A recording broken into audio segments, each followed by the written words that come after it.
Olá, bom dia, meu querido, minha querida, pessoas queridas que me seguem aqui no meu canal. Lindo dia para você, hoje é quinta-feira, dia 23 de junho. Desejo a você um dia abençoado, um dia cheio de paz e de harmonia, você e a sua família. Mais uma vez, minha gratidão profunda a você que está aí me seguindo, deixando like, deixando comentário, enfim, envolvido aqui, engajado, com as coisas do canal e as mensagens aqui postadas. Gratidão profunda. Estamos já com 4.000 seguidores, que bênção, né? E isso a gente deve a você que me segue e a você que compartilha os vídeos também, tá bom? Hoje o Torpedo 365, o episódio é o 173. Estamos aqui para refletir, continuar nossas reflexões no capítulo 14 de Mateus, agora a partir do versículo 22. Esse capítulo, ele é bonito, ele apresenta algumas coisas bem interessantes, bem curiosas aí, né? Diz que Jesus andou sobre as águas. Esse capítulo relata que Jesus tinha subido a um monte para orar, passou lá algum tempo orando, mas ele tinha orientado os discípulos a atravessarem o mar da Galileia, chamado também Lago de Genezaré. Quando você lê na Bíblia esses nomes, Lago de Genezaré ou Mar da Galileia, saiba que é o mesmo local, é o mesmo mar, é o mesmo... a mesma porção de águas, né? Na verdade não era um oceano, era um grande lago mesmo, que era um braço de mar, né? Que ligava algumas cidades. Então atravessando o mar, atravessando esse lago, né? Você chegava em outras cidades do outro lado, Cafarnaum, Genezaré e assim por diante. Naquela região também, eu já falei aqui, estava aquilo que é chamado na Bíblia de Decápolis, a região de Decápolis, as 10 cidades, Deca 10, Polis, cidade. Então, entre essas cidades estava Cafarnaum e estava também Genezaré. E o lago é chamado de Lago de Genezaré, ou Mar da Galileia, tá bom? Jesus estava então orando, falou para os discípulos atravessarem o mar, era noite.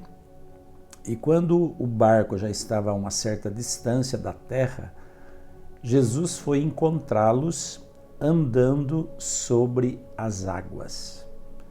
E os discípulos, o relato no capítulo 14 diz que era madrugada, né? Os discípulos, quando viram ele andando sobre as águas, ficaram aterrorizados e acharam que era um fantasma. E eles gritaram de medo. Esse relato, gente, ele está também em Marcos 6, em João 6, além de Mateus 14.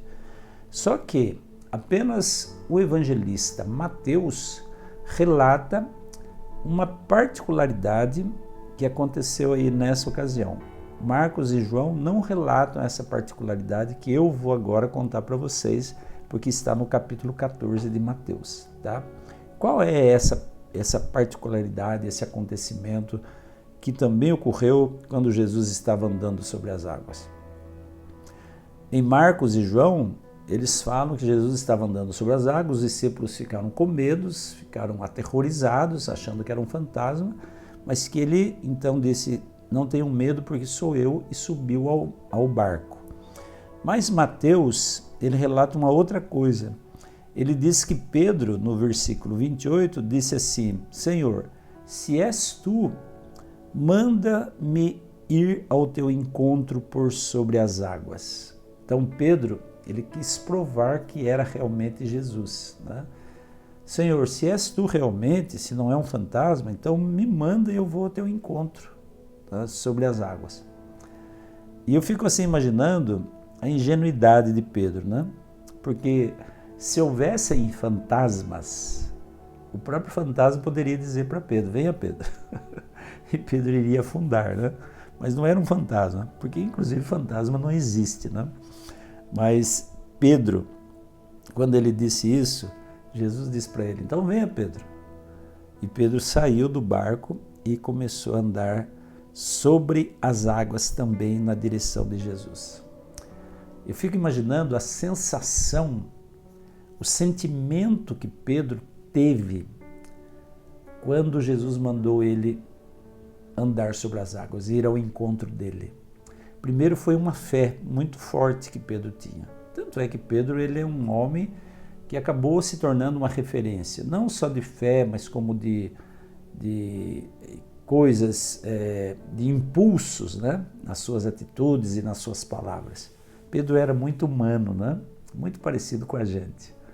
E quando ele começou a andar sobre as águas, eu fico imaginando assim o sentimento dele, um misto de admiração, de alegria e ao mesmo tempo de tensão, né? Mas ele continuava andando e olhando para Jesus. Isso é muito importante, um detalhe muito importante. Ele olhava para Jesus e continuava andando sobre as águas.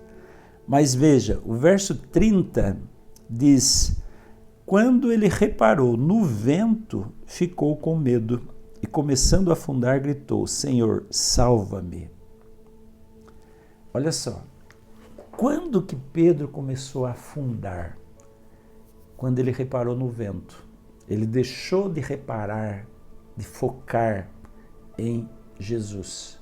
A mente dele, a atenção dele, começou a focar em coisas que não eram Jesus. Começou a focar no vento, na tempestade. E ao olhar para o vento, ao focar coisas negativas, ele se encheu de medo. A mesma coisa acontece com a gente. Quando nós estamos atravessando por dificuldades, por problemas nessa vida, e nós focamos Jesus, nós olhamos para Jesus, nós podemos caminhar sobre as águas, simbolicamente falando. Ou seja, não existe vento, não existe tempestade, não existe problemas nesse mundo que seja capaz de nos afundar nesse mar da vida no qual nos encontramos. Mas para isso nós temos que manter o olhar fixo no Mestre. Nós temos que focar Jesus, olhar para Ele e caminhar sempre na direção dEle. Quando nós paramos, nós deixamos de olhar para Ele e olhamos ao nosso redor, nós começamos a temer, olhar para o vento, nós começamos a temer o vento. E aí a gente começa a afundar. O que são os ventos aí, simbolicamente na nossa vida? Veja, ali estava acontecendo realmente. Eu estou tomando essa figura para a gente refletir. O que pode ser o vento na nossa vida? O vento são as dificuldades. O vento são as provações da vida. O vento são as privações da vida, as limitações da vida. O vento pode ser a conta que vai chegar, porque eu não tenho dinheiro para pagar. O vento pode ser uma dificuldade familiar, uma dificuldade de relacionamento, pode ser a perda de um emprego, pode ser uma saúde abalada, pode ser qualquer coisa nesse mundo, qualquer coisa pode ser o vento. E o segredo é não olhar para o vento, é não focar o vento, é não focar a dificuldade.